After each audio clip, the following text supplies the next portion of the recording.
আজ তোমাদের জন্য বানালাম হেলদি চিলি চিকেন। প্রথমে আমি চিকেন ছোট ছোট করে কেটে তাতে ডিম কর্নফ্লাওয়ার মেখে রেখেছি, পেঁয়াজ কুচি করে রেখেছি, ক্যাপসিকাম কুচি করে রেখেছি, হালকা লঙ্কা কাছে রেখেছি। এরপর আমি ভেজে নিলাম। ভাজি নেওয়ার পরে বাকি তেলে পেঁয়াজ কুচি, ক্যাপসিকাম কুচি আর লঙ্কা কুচি দিয়ে নাড়তে থাকলাম। একটু ব্রাউন হয়ে এলে, বেশি কড়া করে ভাজবো না আমি, আঁচটা কমিয়ে হালকা ভাজা যেই আমার হয়ে যাবে তখন দেখো আমি আঁচটা কমিয়ে দিয়েছি। আমি হালকা নুন দিলাম, তার কারণ চিকেনে আমার নুন ছিল, এটা যে হলুদ থাকবে না। এরপরে ভাজা চিকেনটা আমি বড়ার মতো ভেজে রেখেছিলাম, সেই চিকেনটা আমি দিয়ে দিলাম কড়াতে। দেখো আমি একদম আঁচ কমিয়ে হালকা নাড়ছি। পেঁয়াজ ক্যাপসিকাম বেশি কড়া ভাজা হয়ে গেলে ভালো লাগে না। এরপর আমি গরম জল দিলাম, স্বাদ মতো সোয়া সস দিলাম। সোয়া সস বেশি দেবো না, একটু স্বাদ মতো দেখে নিতে হবে, বেশি টক হয়ে গেলে ভালো লাগে না, তাই সোয়া সস দিলাম। এরপর পরিমাণ মতো একটু ভালো করে ফুটে উঠলে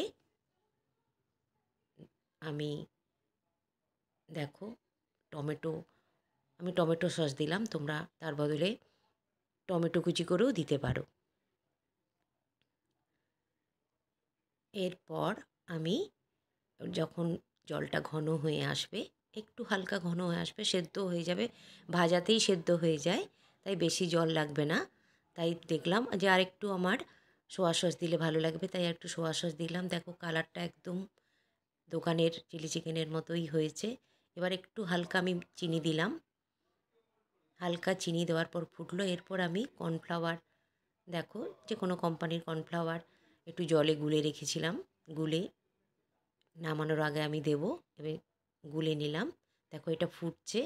এরপর আমি বাড়িতে ছিল একটু গোলমরিচ দিলাম, কড়া যদি কেউ ঝাল খাও একটু গোলমরিচ ভালো লাগে, তাই আমি একটু গোলমরিচ দিলাম, গোলমরিচের গুঁড়ো। এরপর হচ্ছে রেড চিলি ও গ্রিন চিলি সস আমি দিলাম। দোকানে যেমন অনেক রকম সস দেয়, আমি অনেক রকম সস দিলাম না, জাস্ট এই কিছু দিয়েই আমি একদম হেলদি ফুড বাড়িতে একদম দোকানের মতোই। এরপর আমি যখন সুসেদ্ধ হয়ে আসবে তখন আমি কর্নফ্লাওয়ার গোলা দেখো দিয়ে দিলাম। এটা দিলে রেসিপিটা আরও একটু থকথকে হয়ে যাবে। দেখো ফুটছে, আর বেশিক্ষণ নেই, হয়ে গেছে আমার। দেখো একদম মনে হবে দোকানের।